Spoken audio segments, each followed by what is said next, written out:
Yeah, very good. And Good. a little bit distraction doesn't put us down, eh? Oh, absolutely. Nothing can stop us, right? No, nothing. No problem. Hey, Chad, good to see you, sir. Yep. Cody Tanner. Hey, how you doing? So, man, woo! Facebook slowed us down a little bit. Little bit, eh? Stop us. But we're there. Yeah. How's the Netherlands, man? How's the Yeah, weather good. in Netherlands? Weather is very good, but too dry. I need rain. You need rain? Yes, it didn't rain for 6 weeks or something. Man, there's been too much water here in Texas. So I'm you can send me something. Oh no, I can't wait to I can't wait for the really hot summer to come in. Yeah, that's I've good. been just so tired of cold water and all that. And you know how it is with the dogs, and then you have Yeah. when there's too much mud and all that, you just all messy. It's no good. It's no good. Man, good to see you. I'm glad Yeah. we Kicking talked. and alive. Yeah, and we're alive. Absolutely. Hey, so we got guys coming in. We had over 35 people in that 2 minutes live on Facebook, and that was a shame it didn't come through. Yeah, too bad. But hey, this works, so that's good. We go with this. Yeah, absolutely. Yeah. Hey guys, whoever logged in and want to ask questions to Gerben, we're gonna be talking about training, dog selection, puppy selection, how Gerben sees nowadays, where the whole breeding and the bloodlines, where it goes, and then what is the future going to look like, where all this Belgian Malinois and Dutchies breeding headed to. So I have some questions that you guys sent me through Facebook, and so I'm gonna start asking questions. If that's okay, Gerben, Yeah, go ahead, no problem. jump in anytime you wanna just do something different or talk about something. So Yeah. I have this first question here, Gerben, and that's a selection for law enforcement. What are some of the strong? The first question is selection for law enforcement. How do you go about selecting a dog for law enforcement? What do you look for? What is important to you? What can be changed? What can be trained? And on the contrary, on the other hand, what are the most important things that the dog has to have that no trainer, regardless how good the trainer is, cannot change? So again, what are you looking for in selection for a law enforcement? I think Leos. I think the biggest problem nowadays is that people prepare dogs for testing. So in my mind, a dog must have all the genetic tools and all the drives and the stability to be a strong dog, a good dog for the work. At the moment you start preparing them for testing, I think it's already not a good enough dog for us. Because I think the best dogs I bought, like Finn, you got from me, I think was 7 months. I think at the 7 months he was already a perfect candidate for a very good duel, I think. And that is pure because his mind is his genetics and his mind and his character is already there. So that gives us then dogs we can work with and we can prepare them for the real work. But that's totally different than preparing dogs for, like I think that 90% of all the brokers do, prepare them for testing. Because I think a dog really good and really strong and really good character, you can take every day out to every place and he will show you everywhere the same work. And I think that is important. Yeah, totally agree. Totally agree. I see the same problem. I'm seeing it every time when somebody brings dogs for training, and because I come from Europe. I've been in the United States only 3 years, a little over 3 years. I lived in Europe. I was on the side of people that were selling dogs to the United States, and then I was on the side of trying to get money. Not so much me, but all my friends were trying to get money out of the business. Milk America, milk United States. I don't think it's milking the U.S., but I see it also here in Holland for the police who's buying dogs, of course, here as well. I see people start with puppies, 6 weeks, only hunt on stainless steel square pipes. Yeah, and that is the only thing the Dutch police test for hunt. And I think basically, if a dog really has good drive, I can teach him everything. I can teach him to pick up a copper pipe. I can teach him to pick up a ball. Whatever I throw, he can bring. That's not a problem.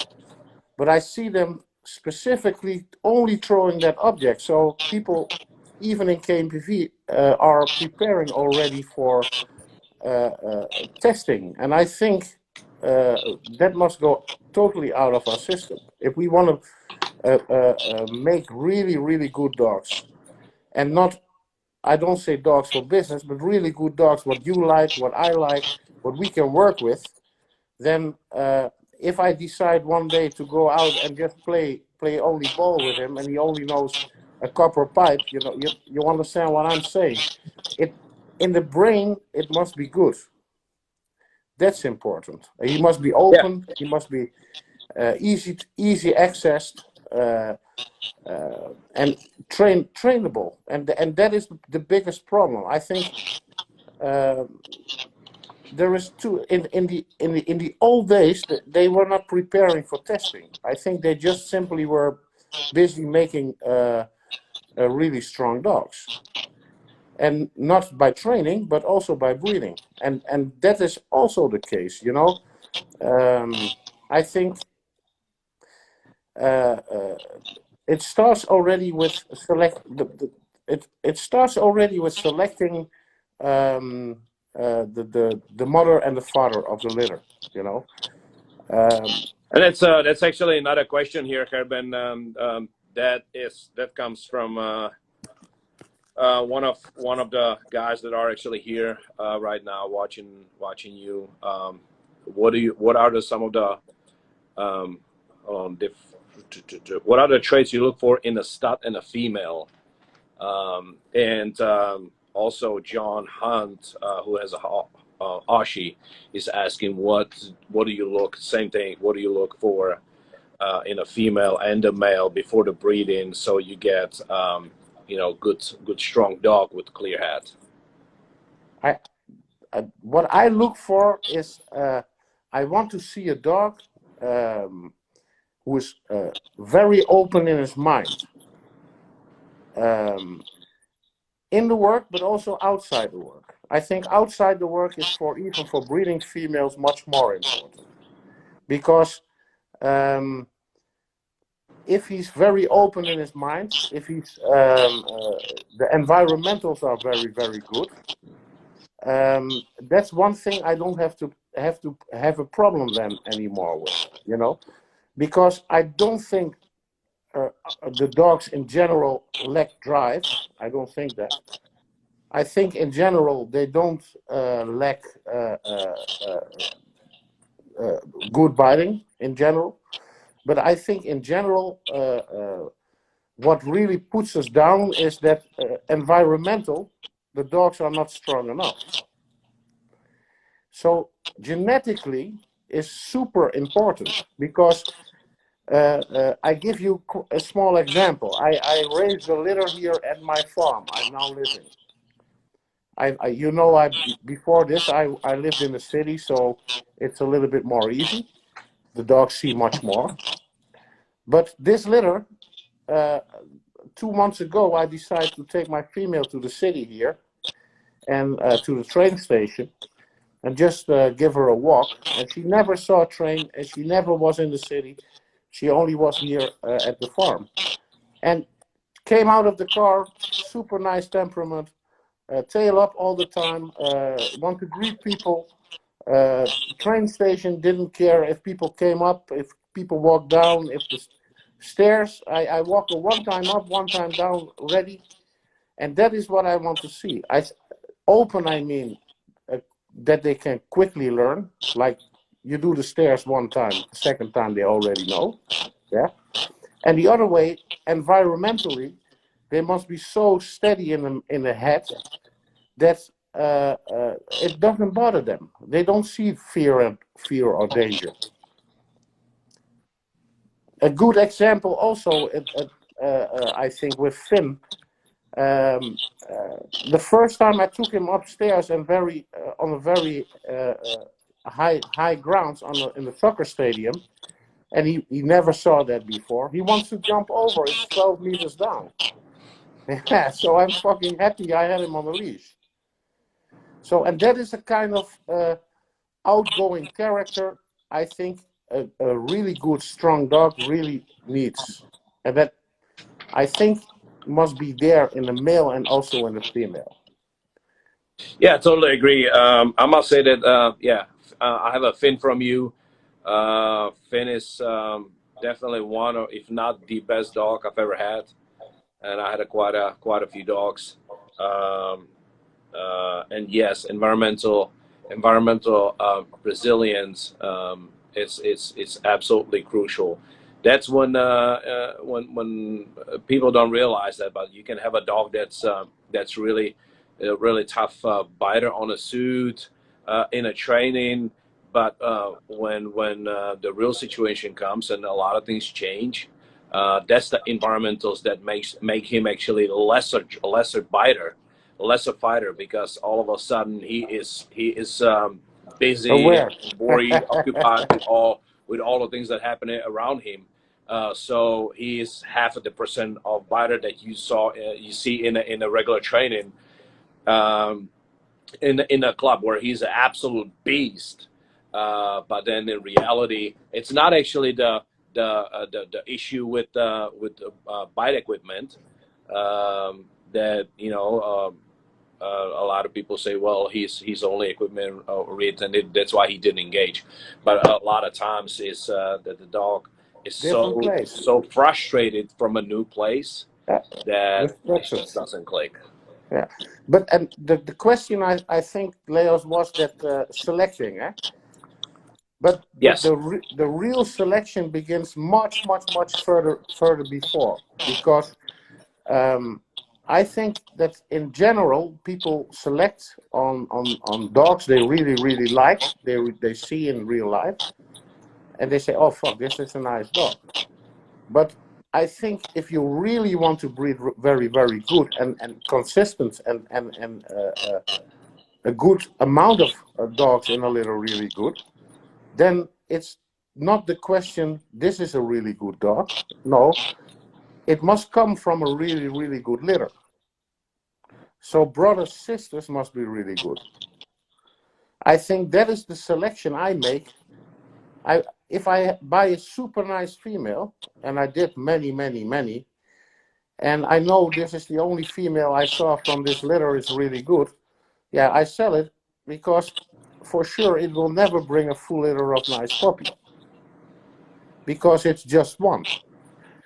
So I think if you really go down to something I learned very long ago, is that even my father did it. My father said always to me that look at the litter, look at brothers, look at sisters, and you don't have to take a dog who's really sky high and super crazy and But if you go to a steady quality dog you can really work with, and the whole litter is like that, then if you take a female from that, breed it to a male from same kind of combination, with brothers, sisters, really nice, and the odds are raising much, much higher.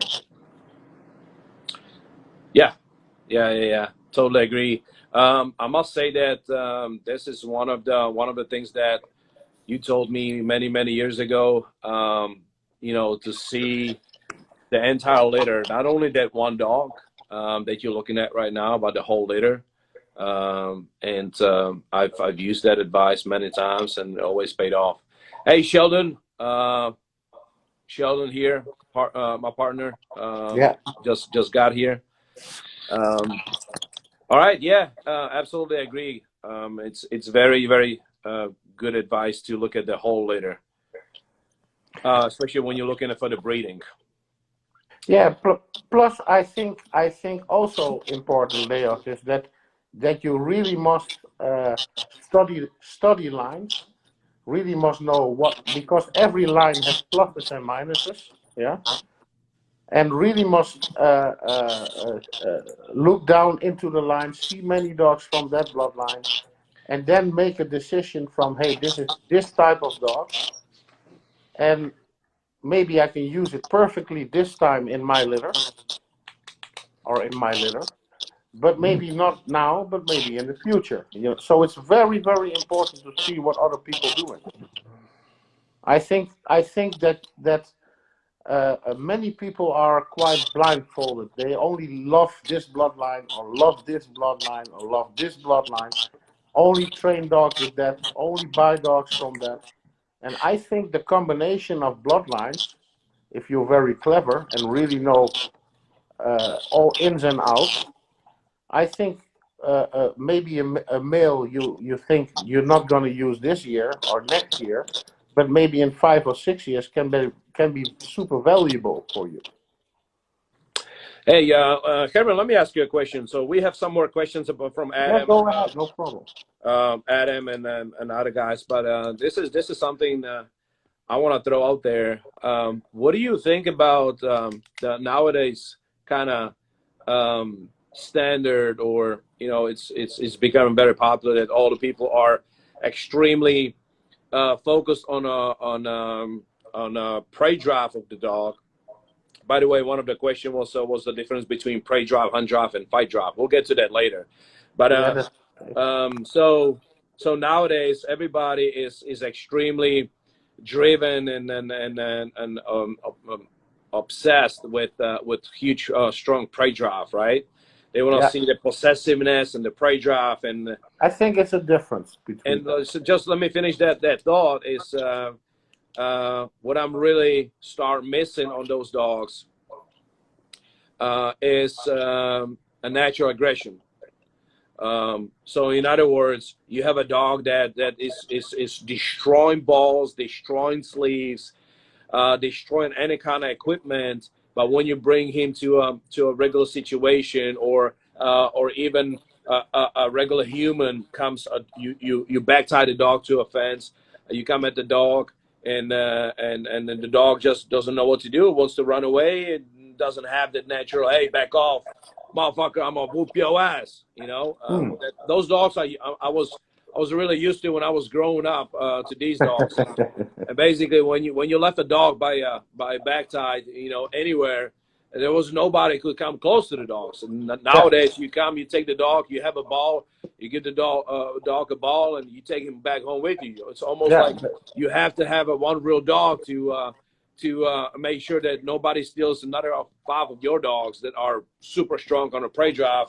But that's what bothers me nowadays, that you don't have that natural aggression of those dogs that are coming to law enforcement.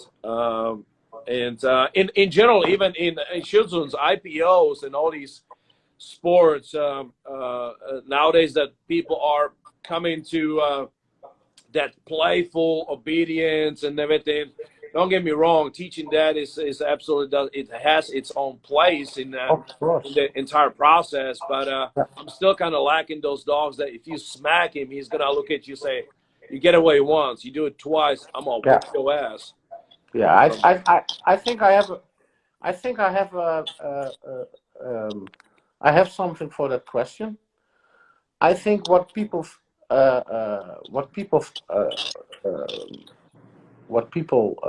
forget about it was that there is no dominance. And dominance, I mean, with dominance, I mean dominant aggression. Yeah. I give you a good example. I play ball with my puppies, and he brings it, spits it out, and I play and I play and I play and I play. Super nice, search for it, no problem. But the other dog, I give him an object, and he wants to flee with it. It's his, you know. He doesn't want to give it, and at the moment I want to take it, he shows aggression. He wants to fuck me up, you know, over the object. That is what I call dominant aggression, because it's his, and it has nothing to do with prey drive. It's totally loose from prey drive. Prey drive is something moves, dog gets excited, and he wants to have it. Yeah, and from there on you build. But that dominant aggression, what I just talked about, that's something a dog must have. It's in his genetics. It's there or it's not there. I can also not train that. Like the first time I did 4 or 5 months old, I want to do small obstacle first with Jackal, and he had it so steady in the mouth I could not take it. So I took it from him, and I think, okay, he's still a young puppy. I let him go, and he bite me on the leg, unbelievable, over the object. So then I played a little bit with him. Yeah, let's keep it nice. I put it back in the ground again, and the same thing happened again, you know. And that is because that is a kind of dominant aggression, what I miss in a lot of dogs with a lot of prey drive. Yep. And, I would totally agree. And you can see it in the hunt already, you know. 9 out of 10 people, super hunt drive on the dog, super. But is it based on play drive or prey drive, or is it based on dominant aggression? Because I see many real dogs, they may be not so totally crazy, but when they get the object, you're never going to take it from them. And for me, that, in my eyes, that is the type of dog I want to work with. Yeah, for absolutely. myself.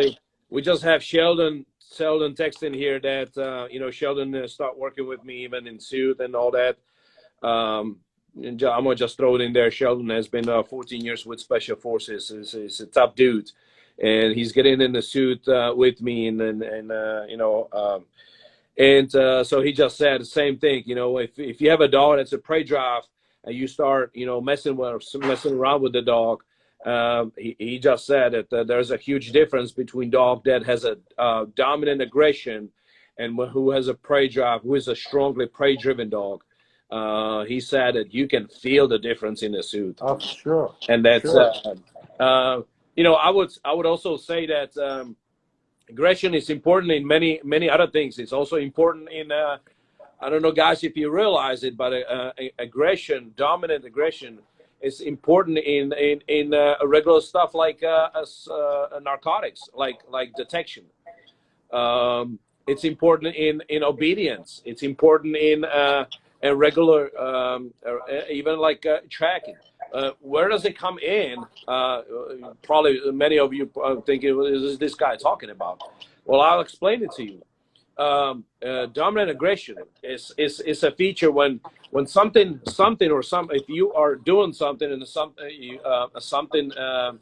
somebody puts an obstacle in front of you, just like Helmut Reiser explains it, gray, blue, and green. Well, the thing is, if you're not aggressive and there's an obstacle in your way to the goal, well, you start thinking, is it really worth it? Should I go around? The animal gets discouraged in proceeding that goal. But if you have that aggression, the animal will say, no, fuck it, I'm going through. And remind, recall how many times you had a dog that was searching for something, and then he came to a big, huge pile of stuff.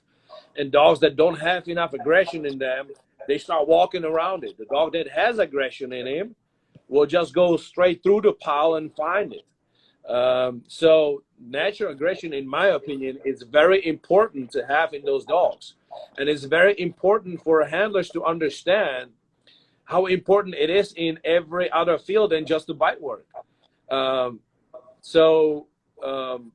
believe that this is the biggest problem, that nowadays all these law enforcement guys and even in the sport, people are looking for playful, very easygoing dogs. Yeah, But they again, don't want to. aggression helps in every single discipline, not just bite work.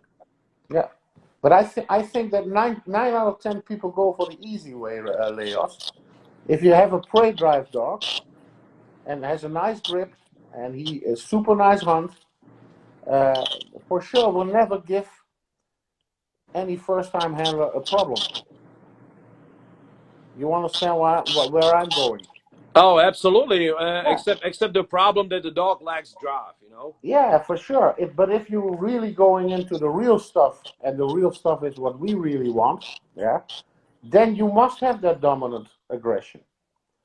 Then training will never be super easy, yeah.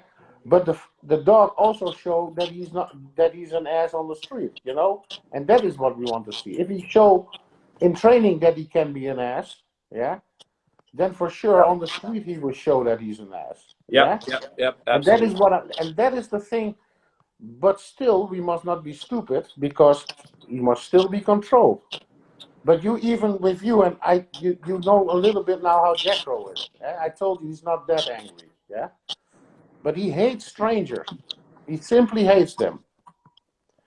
He did it from 10 weeks off, even before that, and that comes from his dominant aggression, because everything he knows is okay, but everything he doesn't know, he says, okay, let's go, let's go ahead, and for breeding, I look for that type of dog, because I know that maybe not every puppy, but many puppies will at least have something from that. Yeah, totally agree. Hey, Gerben, I have another question here. The question is difference between starting a puppy and we're talking about law enforcement work. Yeah. Difference, law enforcement or serious personal protection. Yeah. And I'm talking about serious protection. Hey guys, listen. So just recently I saw this post and I see these trainers, and it just makes me just go crazy. When we're saying personal protection, that means when a guy or two guys or three guys get in your house and your dog is in the living room, and those three guys go in through a living room, they will not make it out or any further. Okay, that's a personal protection. I just saw this renowned guy that he's very famous because he sells some equipment, and he's showing this dog that a regular person approaches the dog hides behind the owner, and it's just it's running away, and then now he's saying that he's going to train him up for personal protection. That's a lie. If somebody tells you that, you can never fix dog like that. Okay, once the dog is scared of a regular human, he will never be a man stopper. And to tell somebody you're gonna train this dog for personal protection is just simply crazy. Okay. So once again, we're talking, Gerben, about law enforcement or a serious personal protection. What is the difference between starting a puppy and let's say 1 or 1.5-year-old dog? I think with a puppy can never have the dominance and the power we need for a strong duel. A strong personal protection dog. A puppy can never have that. He can only show potential. Yeah. So even if we start with a puppy who show potential, it never is 100% that we get what we want. But if a dog is about 13, 14 months old, he must for sure have it. So if I understand correctly, what you're saying is, just to wrap it up for some guys that might not understand, what we're saying here, if we're starting with a puppy, what we basically are focusing on is to develop, and thanks for this answer, because I'm going to just build on that a little bit. So what we're doing is, when we started with the puppy, you have to develop his drives. You have to build his personality. Yeah. Right? Yeah. So from puppy till 1 year old, all you worry about is the way he understands the world, that he's sound on his nerves, that he's not afraid to go downtown and places like this, that he's used to exactly, that he's used to deal with things that pop up. Yeah. So the general development of the puppy, the general development of drives, that's what you worry about with the puppy to 1 year old. Basically, honestly, I was actually having a conversation the other day here with some guys, and they say, hey, it's so cool that I saw this video that already 3 months old puppy is imprinted on odors. And you know, this is I kind of laughed at it. It's cute, right? It's cute. But what I'm saying is that exactly what you just said, Gerben, here. Rather than, you know, you can put a dog on an odor in 2 days. That's not. So why do you need to start it on 3 months? Even quicker. Obviously, you have the whole year before the dog goes to any kind of service or anything like that. So exactly what you're saying here, Gerben, I love it. That I'm really happy you said that. A lot of people are showing off that a dog can do obedience in 3 months. Dog can is imprinted an odor in 3 or 4 months.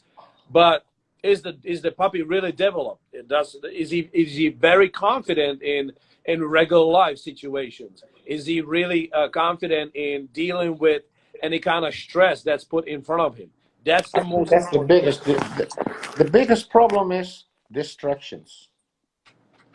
That's the biggest problem. That's why we need strong environmentals. Because a dog who has strong environmentals is not easily distracted from his task. What his mind put him to, he for sure will do. But if he's not steady on the nerves, he sees the whole world as his enemy, you know? And that gives so much distractions that he simply blocks down. He cannot work anymore. Yeah, even I see really, really good dogs on the club, and you think, oh, this is super nice, really, really nice. Yeah. And I come across the guy one time at the street, I think, fuck, is that the same dog? You know? Because that is the case. I think outside the work, the dog must have the dominant aggression, strong nerves, everything, the whole package. Because if he does not have it, for sure, I run into problems later on. Oh, absolutely, absolutely. Look, there was a German Shepherd. I don't know, 5 years ago or something like that. He was a two times world champion, maybe 3 times world champion in IPO. German Shepherd. The dog was from Slovakia. The whole world was breeding that dog like crazy. He looked very good on the field, man. So I was at the World Championship with same time with this guy,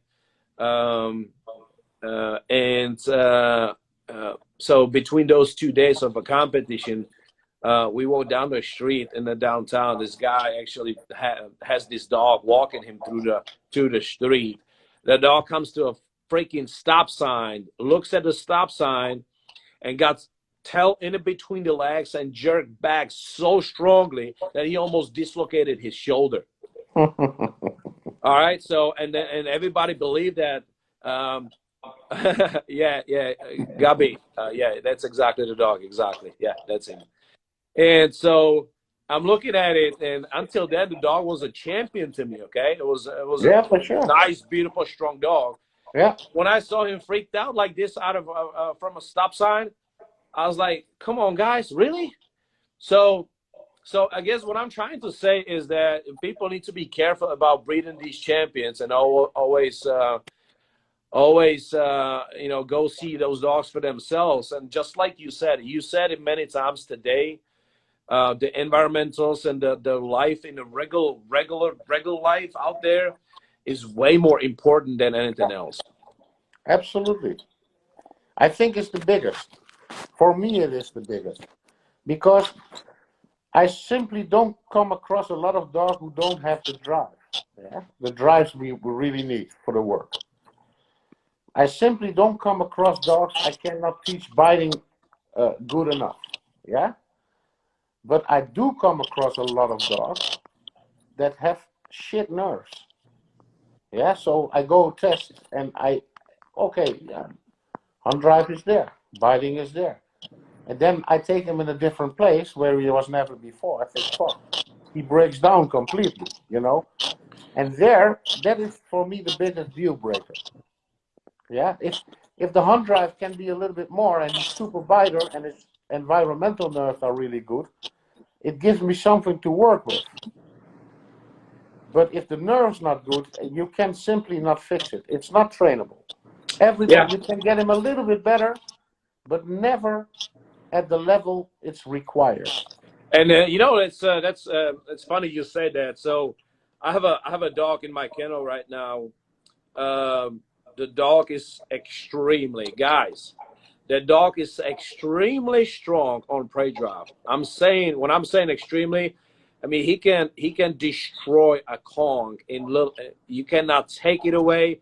If you give him sleep, he will kill the entire planet if somebody tries to touch it. Possessiveness, his biting is insane. He drives everything he can down the throat. His bites are super deep, strong, trashing the guy. So when you see that dog biting, you say, wow, I've never seen beasts like that. And I've seen thousands of dogs, okay? Until you take the guy, until you take the, I took the dog to downtown. Well, not really downtown, but I took him out of the kennels to our another facility. And no, that's not Benno. I'm talking about some other dog. And I took him outside. It was a decoy, and this dog would kill for decoy, okay? It was a decoy. The dog was so scared of everything he saw around that no matter what the decoy did, the dog would not care for him. No matter what ball you threw around the dog, he would not care for the ball. Yet in his a natural environment, his training club or anything like that, the dog was a monster that you have never seen before. So this is just to point out how important is what you're saying, Gerben. It's extremely important. I think most important for me, yeah. For me as a breeder, and for me as I want to breed and develop a really good dog for work, I think that's the biggest case. So I really look for bloodlines and really look for dogs who have environmental strong nerves by genetics. And don't throw them in a kennel with 6 weeks, take them out with a year, and then you have a good dog. That's not what I say. But by genetics, I mean, if you just do normal, you take them from here, you take them from there. You don't have to run overtime, but then they steady. They have. If you take them 1 or 2 times to the club, you take them a few times to the city, and in a lifespan from 6-7 months, and you make sure they get in contact with other dogs. You make sure they get in contact with other people. You let somebody else run the dog down a little bit. Then I got another question here, Gerben, so we can move forward. Yeah, go ahead.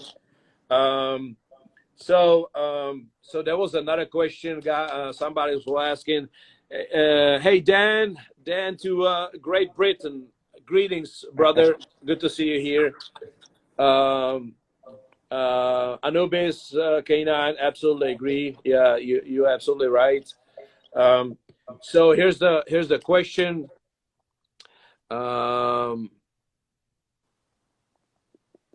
here's the question. What about puppy selection? How do you go about puppy selection, Gerben? Yeah, it's a kind of feeling, Leos. Because puppies, one puppy can be one day strong and the other day another puppy is strong. One has a little bit more worms, other one has a little bit lesser worms. This one is not so strong by body, is a little bit smaller dog, get in a fight with the other puppy who is much stronger by body, but much lesser by mind. And what I basically do, this is really the case with me, and I'm pretty sure people who know me also know that's absolutely the truth. When puppies leave at my house with 7, 8 weeks old, they crazy for a bunch of teeth. They bite good and they crazy for jerry can. So in drive, I already have them ready, at least started. Yeah. Why do I do it? It's very simple, because there are levels in everything what you want to see. If I see the drive on a jerry can in one puppy, and he bites like crazy on it, barks on it, whatever I want to see, and it touches him and it hurts him, and next time I see him a little bit lesser, then my mind already said, hey, that's maybe not one for me. Yeah. Biting, That's yeah. interesting. I like that. Yeah, biting, it's a little bit the same, you know. So I start quite early, 4 weeks. At the moment they take steady food, it's normally for me a sign to start doing a little bit here and doing a little bit there, because they must be hungry to start them in drive. And you know what, you know that, and I explained you that many times before. Yeah. Yeah, so if he's a full belly, he goes in a corner, he goes to sleep, and he will sleep all day. And 9 out of 10 people who want an easy litter, they put all their food there, and the litter will not make much noise, but also not much work. Yeah. Yeah. So with me, they're hungry and eager, and so I can start doing this and doing that and doing that and doing that, and I do many things with them. You know, it's a lot of work raising a litter, and yeah, and also it's never. I put the perfect mother, put the perfect father. The outcome is always, it stays always a gamble. It gets lesser a gamble if you do your homework, but still, I'm not God, so that's the Oh, so honestly, I totally agree with you, and I'm the same way with the puppies. yeah, I feed puppies 4 or 5 times a day, but just a very little. yeah, a little, Basically, every time, most of the time, the puppies, I don't have a lot of puppies. I have only 1 or 2. I'm always raising. They're always with me 24/7. yeah, Anywhere that's I go perfect. to, hop out of the car. No matter where I go, gas stations, they're always with me. But what I'm saying is that they always get a little bit of food at a time. Basically, when they're done eating, they still starving. Um, those puppies are, and every time, and I don't care what puppies I take from the litter. You come, you take all you want, pick up the best. If I'm left Yeah, with the worst puppies, I don't care. yeah, Um, and what I'm saying is that they're always so eager for the survival. They're always looking to do something, always on their toes, and yeah. That's they how it is. always end up be different animals from the rest of the band. Yeah, yeah, true, of course. But still, it makes our job super easy if genetically everything is already there. Absolutely, totally agree. Yeah, That makes it easy. yeah, yeah, So yeah. yeah, So hey, and I got another and the, question from Poker Boy. What are some other ways to tap into your dog drive rather than lowering the food? yeah, I think there is a lot of, I think, to know what drive is, you have to break it down to what is the use for drive. So why does a puppy make drive? I think that is the question. Is there a other way of make sure you can do it without food. I think a drive a dog is born with. Yeah. That's why you have dogs with lesser drive, more drive, extreme drive, because genetically it's already there. It's not that if we start training, developing, we can make it to the max, but then still a dog whose average in drive will maybe be good, but never super. Yeah. So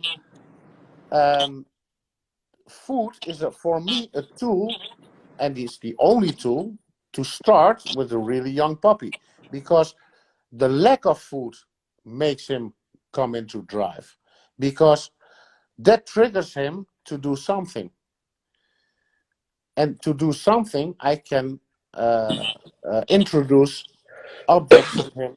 I can introduce situations to him. He's not lazy, because when he is a full belly, he goes in the corner. So he needs to be hungry to come into drive, because that is the trigger for him to do something. Exactly. Hey, Yeah. so I just want to add to this. A lot of people is concerned about their dog being big, right? They're very proud of their dog, so they wanna go like, oh, my dog is a monster. He's huge, guys. Yeah, nice. Size is given by genetics. Okay, Yeah. if genetically I'm supposed to be 6 feet, I'll be 6 feet. Okay, Yeah. and regardless if I eat or not eat, I will be 6 feet. Yeah. Like I'm 5'6", and no matter what I did, what I ate or didn't eat or drank or didn't drink, I didn't grow any taller. Okay, No, that's how it is. that's there. So just like Gerben says, and I love. So me and Gerben, see the things the same way. Just remind yourself something. All right, draws. What are the draws? The draws are tools to survive, right? So in the nature, what is all about? It's about safety. Well, the tool for safety is aggression or flee, fly, run away, or fight it. That's safety. Another thing, what is another thing that you need to worry about in nature? Wolves or any other predator. Food. Well, with food, everything is connected with food. Prey drive is another tool to get fed. So the more hungry you are, the more sharper and harder you go after that prey to kill it. The more hungry you are, the harder you decided to kill that prey, however big that is. Because if you're not gonna kill it now, you might go another 3-4 days without food. So that's what Gerben says, and I love it. That's it's if we're at no point saying that you should starve the puppy. At no point. The puppy should not be skinny or anything like that. But again, if the puppy has enough nutrition, but still not overfed, he's gonna be active. He's gonna be looking for stuff. He's gonna be willing to do something. And you always have the paycheck for the puppy to pay him. If the puppy don't give a shit about food, got plenty of water, and feel plenty of safety, what the fuck, man? Just play turn on the Netflix and go fuck yourself, bro. Hey, sorry, I need to watch my language. My apologies. I kept it nice this time. Okay, so hey, everybody can see. Hey, Poker Boy. So Poker Boy is asking. I was talking about an adult dog, not a puppy. So I'm gonna let you answer, Gerben. But just one thing. Of course, you can tap in other drives with the adult dog. It depends what you're looking for. There's a plenty of ways. You can use frustrations. You can use a compulsion. You can use a prey drive motivation.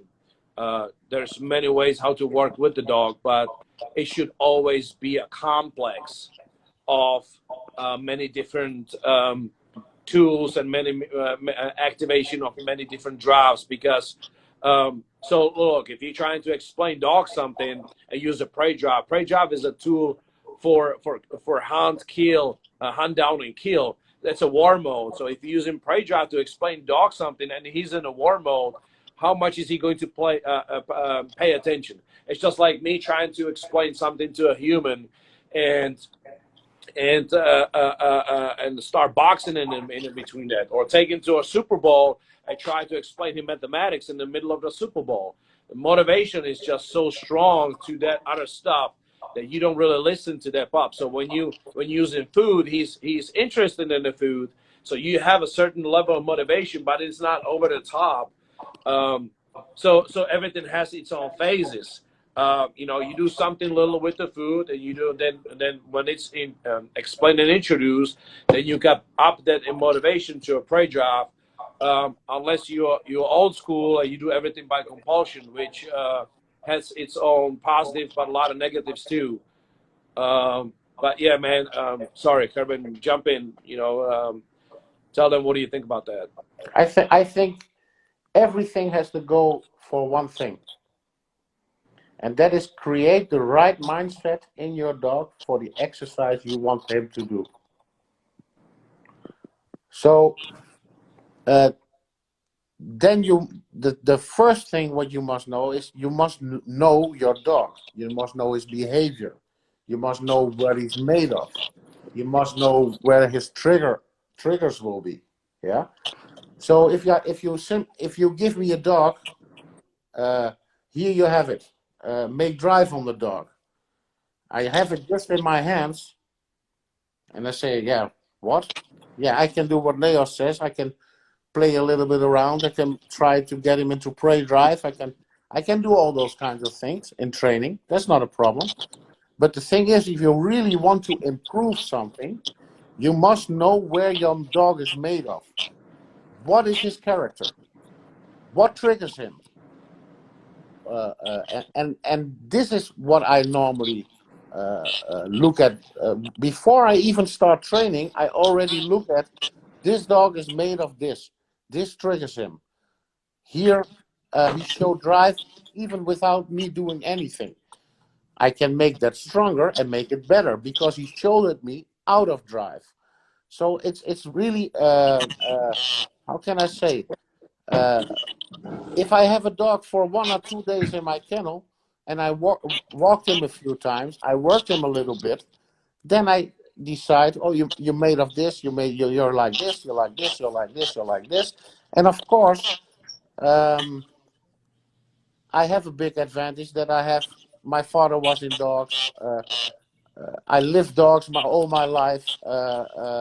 So I have a lot of, just what Leo said, a lot of experience about it. So it's easier to put him in a box. Okay, I cannot put any compulsion on him because that gives me later on problems with something else, So it's for me very important to first read the dog, and that takes a little bit of time. And then I can decide on which way I'm going to make more drive, or maybe I don't want even more drive on him because drive is not always necessary. Oh, sorry. No, man, they're Yeah, just commenting on me, trying to reading these comments real hard. Yeah, guys, I'm blind. I need glasses. I know, and I didn't sleep last night much, so yeah, I'm super tired too. So it doesn't help at all. Yeah, I really need some glasses. yeah. Man, sorry, Gerben, jumping into it, but I think you summed it up really good. Exactly, you have to understand what the dog is made out of, and then start using the assets or the draws that he came with. Yeah, and it's difficult for me to say because I'm pretty sure he asked before because of a certain dog he has in mind, and how can I make more drive on that dog? But there are so many different types of dogs. There are so many different ways of getting him into drive and to increase drive, or even to put drive down, because sometimes it's required to teach exercises almost with no drive. Yeah, because I think when a dog is too high in drive, he can also not think. He's just doing something. So sometimes it's very important that to teach something in low drive, and then slowly increase the drive, put in more drive. You know, training is quite complex. You know, it's not that. Exactly, I totally Yeah. agree with you. Something that people don't realize a lot of time. It's not. Sometimes it's not about the drive itself. No. It's about reaction or condition reflexes of that. So, for instance, tracking, right? Very often, if you come to a long distance tracking, it's not about the initial reward that you started with on your first 50 yards, but creating the exercise properly, that track itself becomes the motivation, right? And what kind of job is that? That's nothing but anticipation or excitement, so that's also very important to understand that that's part of the science behind the training. Yeah, there's a lot of science behind training. That's true. Yeah, That's why we figure, and we are awake almost every night and think about our problems and try to exactly. solve it. And fuck, I now have this dog, and you always run into problems, you know. And that is, but the thing is that even now today, every day you can learn something. You know, that is how it is. Hey, I got another question here. I actually like that question, and then the question is very up to date here in the United States. I see a lot of things, and a lot of guys are doing crazy stuff, and there's a lot of trainers that popping up left and right that will tell you that they have exact solution to that. So the question is switching the dog from bite suits in training to a raw bite on the street. And I have a whole lot I want to say about that, but I'll let you go. So the people tell me, hey Leo, I came here for Gerben, you won't shut up. Yeah, real bites. Yeah, that's a different way, you know. That is a different world. Yeah.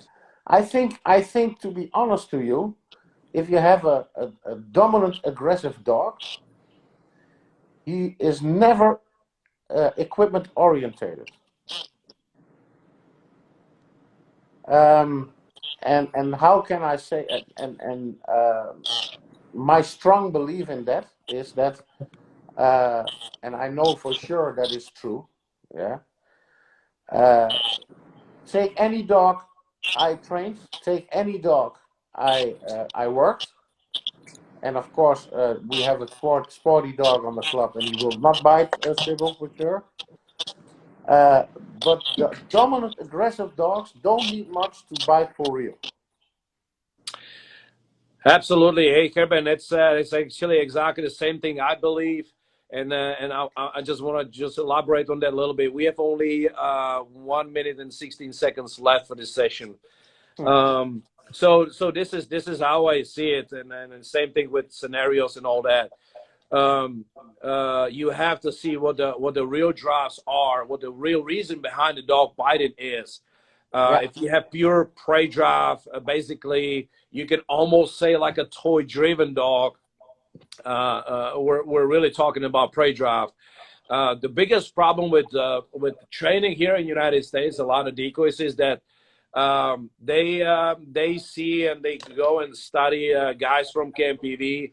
You know, their beautiful biceps bite and dog is driving into it. But guys, let me ask you, what's the real reason for the dog biting? Is it possession? Because any dog that's decent in possession is gonna do that. Is it prey drive? Same thing, right? How many decoys actually can dissect what's the reason behind the bite on the suit? Is it prey drive? How much there is a prey drive? How much there is aggression? And come on, guys, there's two types of aggression. There's a self-preservation aggression. The dog is fighting because he's afraid he's gonna get his ass whooped. And there is a, like Gerben says, natural dominance aggression.